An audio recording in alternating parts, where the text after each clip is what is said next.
ఆరాధించే ఏకైక వ్యక్తి నందమూరి తారక రామారావు గారు. చరిత్ర ఉన్నంత వరకు తెలుగువారి గుండెల్లో శాశ్వతంగా ఉండబోయే వ్యక్తి ఎన్టీఆర్ అని మరొకసారి మీ అందరికీ విజ్ఞప్తి చేస్తున్నాను. ఎన్టీఆర్ జయంతి అంటే తెలుగు జాతికే పండుగ రోజు, ప్రతి ఒక్కరూ స్మరించుకునే రోజు. ఒక సాధారణ ప్రభుత్వ ఉద్యోగిగా ప్రారంభించి సినీ చరిత్రలో ఎదగడం, ప్రజల కోసం పార్టీ పెట్టి ముఖ్యమంత్రి కావడం ఆయనకే సాధ్యమైంది. మళ్ళీ ఇది సాధించాలంటే తిరిగి ఎన్టీఆర్ పుడితే తప్ప ఎవరికీ సాధ్యం కాదని మరొకసారి విజ్ఞప్తి చేస్తున్నా. స్వీయ క్రమశిక్షణ, నీతి నిజాయితీ, పట్టుదల ఆయన విధానం. పాలు అమ్ముతూ చదువుకున్న, ప్రభుత్వ ఉద్యోగం చేసిన, సినిమాల్లో నటించిన, రాజకీయాల్లోకి వచ్చిన ఆత్మ గౌరవాన్ని, ఆత్మాభిమానాన్ని ఎప్పుడూ వీడలేదు. ఒక సామాన్య రైతు బిడ్డగా పుట్టి 45 సంవత్సరాలు వెండి తెర అంటే మనందరం గుర్తుపెట్టుకోవాలి, ఏ పాత్ర వేసినా అది ఎన్టీఆర్కే చెల్లుతుంది. ఇంకా రాబోయే రోజుల్లో అలాంటి పాత్రలు వేయాలంటే మళ్ళా ఎన్టీఆర్ పుట్టాలి తప్ప వేరే వాళ్ళకి అసాధ్యం. 13 సంవత్సరాలు రాజకీయ జీవితం. మనందరం అనుకుంటాం 5 ఏళ్ళు ఇస్తే 5 ఏళ్ళు కూడా మీరందరూ ఆలోచించి ఏం చేశామని అడిగితే తడుముకుంటాం. 13 సంవత్సరాల రాజకీయ జీవితంలో అద్వితీయమైనటువంటి ఒక హిస్టారికల్ చరిత్ర సృష్టించిన వ్యక్తి ఎన్టీఆర్. అందుకే ఎన్టీఆర్ పేరు తలుచుకుంటే చాలు నరాల్లో ఉత్తేజం వస్తుంది, ఆత్మవిశ్వాసం వస్తుంది, పట్టుదల వస్తుంది. ఎవరైనా ఎన్టీఆర్ విగ్రహాన్ని చూసి ఒకసారి సంకల్పం చేస్తే మీకు తిరుగు ఉండదని మరొకసారి మీ అందరికీ విజ్ఞప్తి చేస్తున్నా. దేశ రాజకీయాల్లో అంతటి ఆకర్షణ కలిగిన నాయకుడు ఇప్పటికీ లేడు.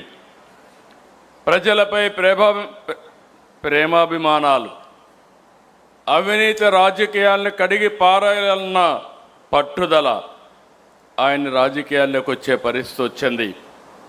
ఒక్క సంఘటన గుర్తుపెట్టుకోవాలి. ఆయన మొదటి ఉద్యోగం సబ్ రిజిస్ట్రార్. ఆ రోజు అవినీతిలో రిజిస్ట్రార్లు అంటే ఇప్పుడు కూడా ప్రాబ్లం ఉంది మనందరికీ, కానీ ఆ రోజు ఒక సబ్ రిజిస్ట్రార్గా ఆయనకు వచ్చిన అనుభవాన్ని గుర్తుపెట్టుకొని ఈ ఉద్యోగం నాకొద్దని ఉద్యోగానికి రాజీనామా చేసి నీతి నిజాయితీగా సినిమాల్లోకి వచ్చాడు. పార్టీ పెట్టి 9 నెలలు, ఇంతవరకు చరిత్రలో ఎవరికీ సాధ్యం కాలేదు. 9 నెలల్లో పార్టీ పెట్టి ముఖ్యమంత్రి అయ్యారు. ప్రాంతీయ పార్టీ అయిన తెలుగుదేశం జాతీయ రాజకీయాల్లో కీలక పాత్ర పోషించింది, ప్రధాన ప్రతిపక్షంగా వ్యవహరించింది, గవర్నమెంట్లు ఏర్పాటు చేయడానికి దోహదం చేసింది. ఎన్టీఆర్ అంటే పేదవాడికి భరోసా, రైతుకు నేస్తం, బడుగు బలహీన వర్గాలకు ధైర్యం, యువతకు భవిష్యత్తు, మహిళలకు అండ, కార్మికులకు అభయం, అన్ని వర్గాలు కీర్తించే ఏకైక నాయకుడు ఎన్టీఆర్. సమాజమే దేవాలయం, ప్రజలే దేవుళ్ళనేది పార్టీ సిద్ధాంతంగా మార్చారు. ఇప్పుడే కాదు, భవిష్యత్తులో కూడా ఇది మనందరికీ ఆదర్శం, ఇది ఒక సిద్ధాంతం అని చెప్పి కూడా నేను మీకు తెలియజేస్తున్నా. పార్టీ పసుపు జెండా అంటే తెలుగువారి ఆత్మగౌరవం, తెలుగు ప్రజల్లో ఆత్మవిశ్వాసం. పసుపు జెండా అంటే ఆడబిడ్డలకు అండ, రైతన్నల ధైర్యం, యువతకు భరోసా. పసుపు జెండా అంటే తెలుగు ప్రజల నమ్మకం, భవిష్యత్, భరోసా. అందుకే మిమ్మల్ని అందరినీ కోరుతున్నా, ఈ పవిత్రమైన రోజున ఆయన ఆశయాలకు అంకితమై ఇది భావితరాలకు శాశ్వతంగా మనం ముందుకు తీసుకుపోవాల్సిన బాధ్యత ఉంది. ఆయన సిద్ధాంతాలని భావితరాలకు అందించాల్సిన బాధ్యత మన మీద ఉందని చెప్పి కూడా నేను మీకు తెలియజేస్తున్నా. 83లో ఎలా అయితే యువతకు, విద్యావంతులకు అవకాశం ఇచ్చారు, అదే మనం ఈరోజు చేస్తున్నాం. మొన్న ఎన్నికల్లో 65 మంది చదువుకున్న వాళ్ళకి సీట్లు ఇచ్చాం, 23 మందికి మహిళలకు సీట్లు ఇచ్చాం. యువత, మహిళలకు అందలం అనేది మన పార్టీ ఆశయాల్లోనే ఉంది. మరో 40 సంవత్సరాలకు సరిపోయే నాయకత్వాన్ని ఇవ్వడం కోసం మనం ముందుకు పోతున్నాం.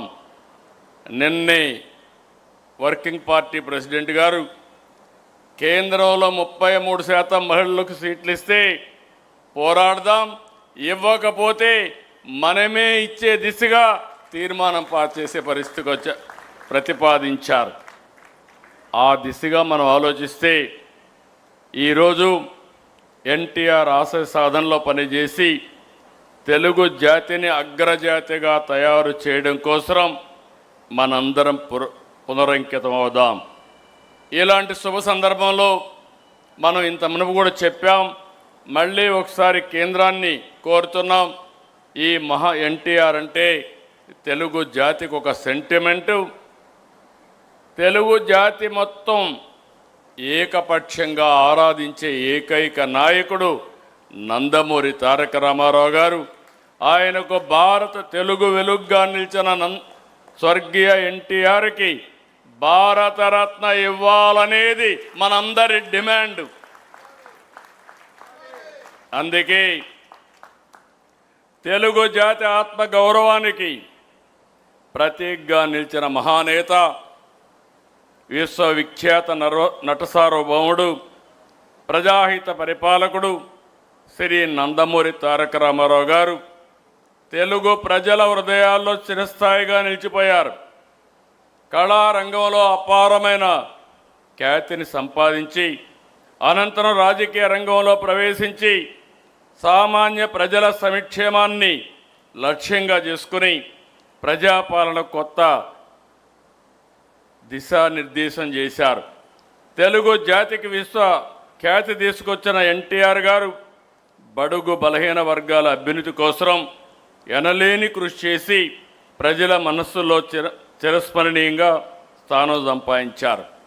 తెలుగు వారి ఆత్మగౌరవాన్ని నినాదంతో తెలుగు ప్రజల ఐక్యత కోసం బలోపేతం చేసి దేశ రాజకీయాల్లో ప్రాంతీయ పార్టీలకు గౌరవప్రద స్థానం తీసుకొచ్చిన మహోన్నత నాయకుడు శ్రీ ఎన్టీఆర్. భారత రాజకీయ చరిత్రలో ఆయన సేవలు విశిష్టమైనవి, అపూర్వమైనవి. అందువల్ల తెలుగు ప్రజల మనోభావాలను గౌరవిస్తూ దేశానికి, తెలుగు జాతికి ఆయన చేసిన విశిష్ట సేవలను గుర్తించి భారత ప్రభుత్వం స్వర్గీయ నందమూరి తారక రామారావు గారికి దేశ అత్యున్నత పౌర పురస్కారం భారతరత్నను ప్రకటించాలని ఈ మహానాడు ఏకగ్రీవంగా తీర్మానిస్తుంది. ఇది మనందరి ఆకాంక్ష కాకుండా ప్రతి తెలుగువాడి ఆకాంక్ష, తెలుగువాడి కోరిక. ఈరోజు మీరు ఒక్కసారి చూస్తే దేశ రాజకీయాల్లోనే పెను మార్పులకు నాంది పలికిన వ్యక్తి మళ్ళీ ఒకసారి ఏకగ్రీవంగా రాష్ట్రం మొత్తం మనం కోరుకుంటున్నాం, పార్టీ అంతా కోరుకుంటున్నారు. మీరందరూ కూడా దీన్ని ముక్త కంఠంతో ఏకగ్రీవంగా ఇక్కడుండే వాళ్లే కాకుండా ఎవరైతే ఈరోజు క్లస్టర్ స్థాయిలో ఉండే వాళ్ళు కూడా లేచి నిలబడుకొని గట్టిగా ఏకగ్రీవంగా ఆమోదించాల్సిందిగా మిమ్మల్ని అందరినీ కోరుతున్నాం.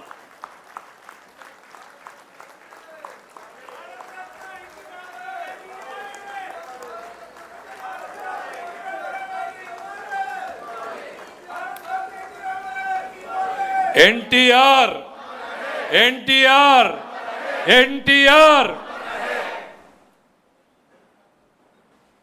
ఇంకొక విషయం, ఈరోజు ఇంకొక బక్రీద్ కూడా. ఈరోజు ముస్లిం సోదరులందరూ కూడా బక్రీద్ని ఘనంగా చేసుకుంటారు. ఈరోజు మన మహానాడు కూడా ఈ సందర్భంగా అందరికీ బక్రీద్ శుభాకాంక్షలు తెలియజేసుకుంటూ ఈ పండగ రోజున అందరికీ మనస్ఫూర్తిగా శుభాకాంక్షలు. అందరికి